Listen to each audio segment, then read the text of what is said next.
In this lecture, let us discuss about machine translation.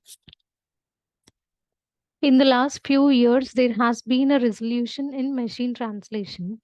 So, new translation systems built using deep learning have replaced older systems built by linguists using decades of research in statistics.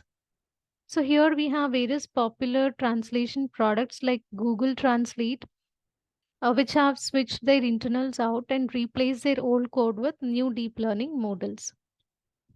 So this is great for everyone. So the deep learning approach is not only the most accurate one, but it doesn't require you to have any graduate degree in linguistics to understand.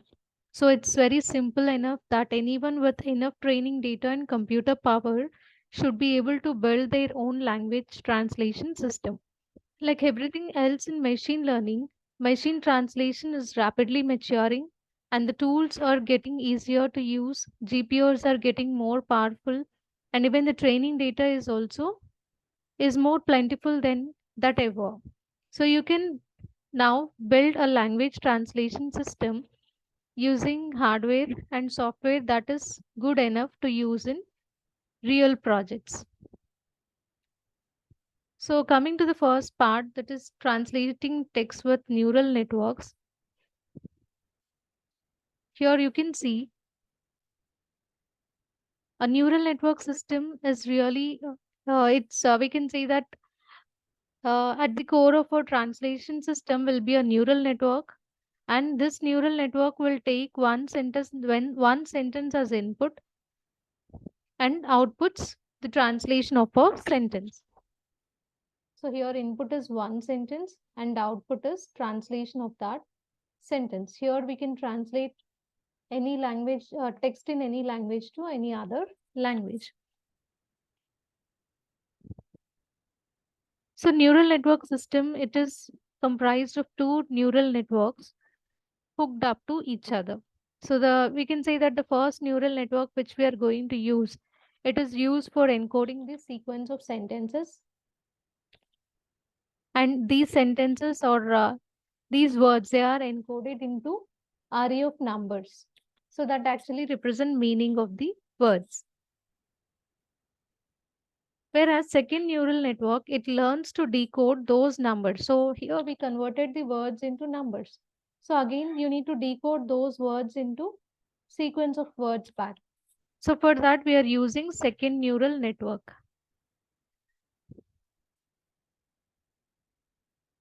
And here the trick is that encoder takes in words in one language, but the decoder outputs the words in different language.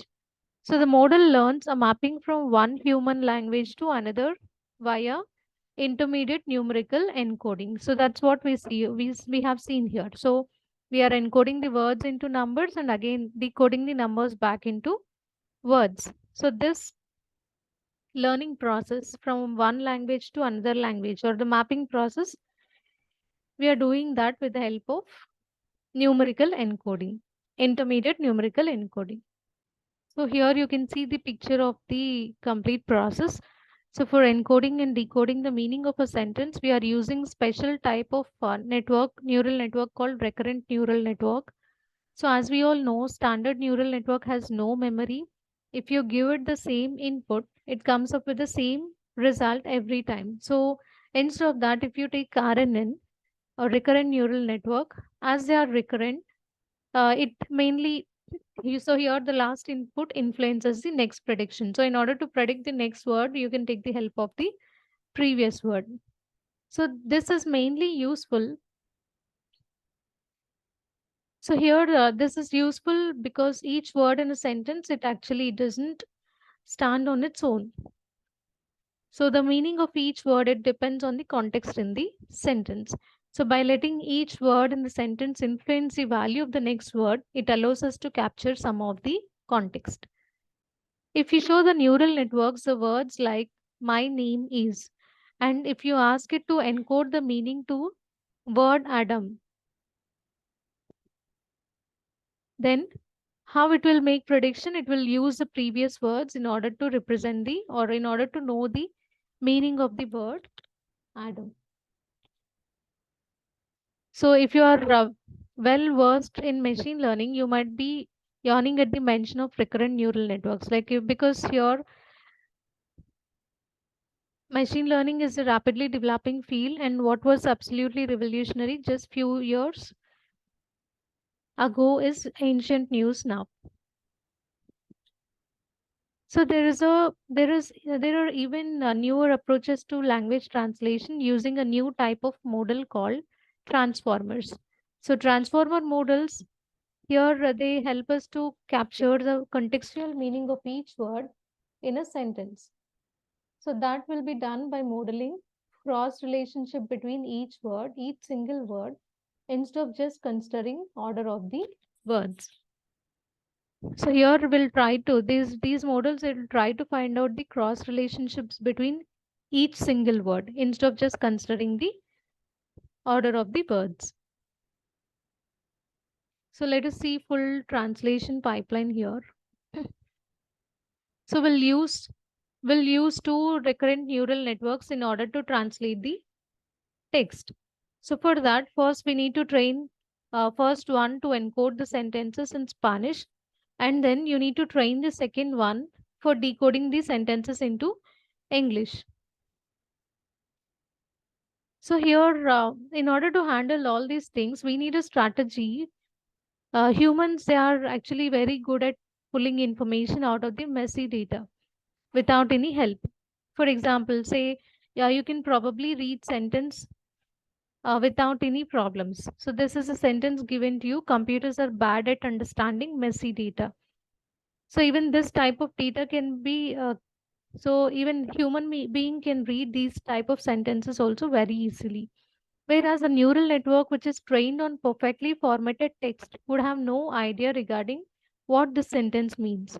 So neural networks they don't have the ability to extrapolate beyond what they have seen in their training data. So only the things which are seen during the training, it can identify only those words.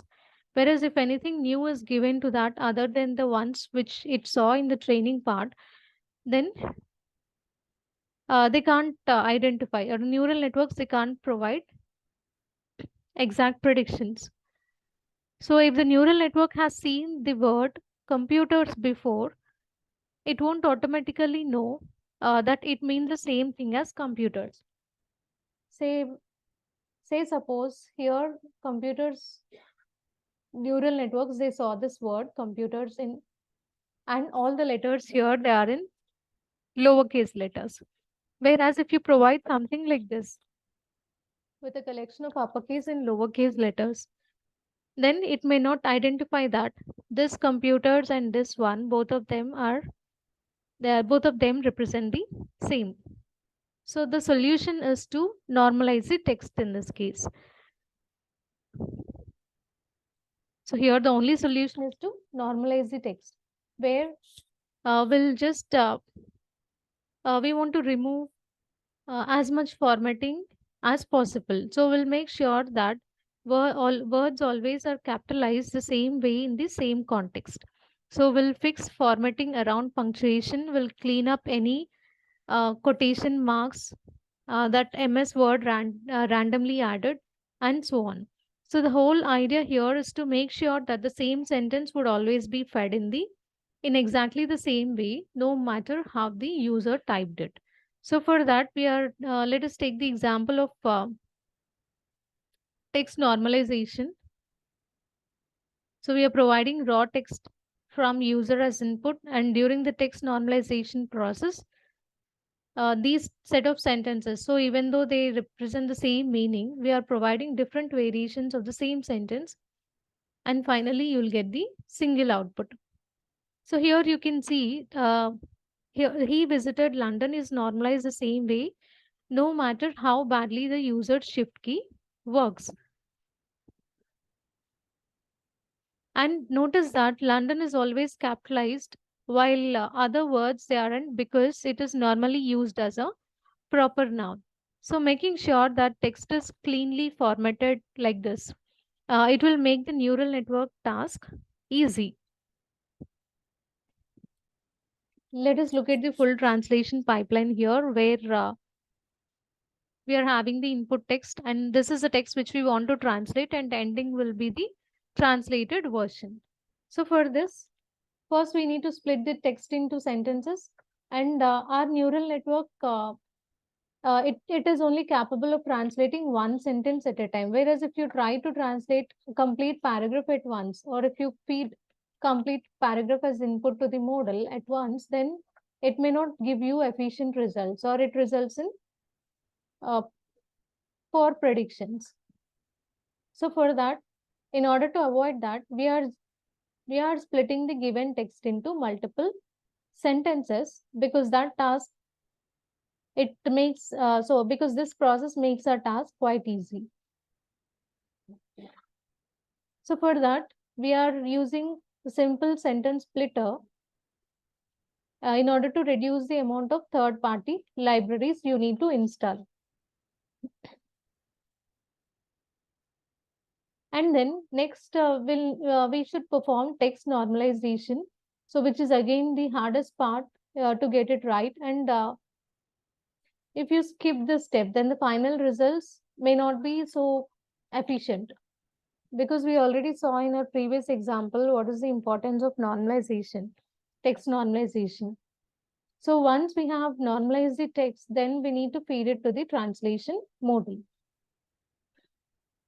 And after doing this, again you need to reverse the text normalization, because first denormalization should be done before providing the output. And then sentence splitting steps to generate the final translation.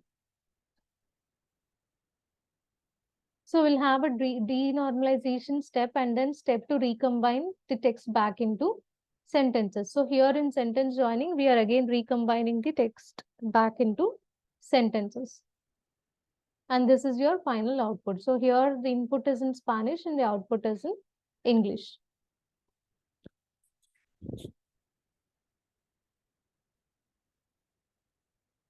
So after performing this text normalization and sentence splitting steps, we are trying to generate final translation. And also denormalization steps should be done. And finally, you need to recombine the text back into sentences. So this is how we need to translate the given text from one language to another language.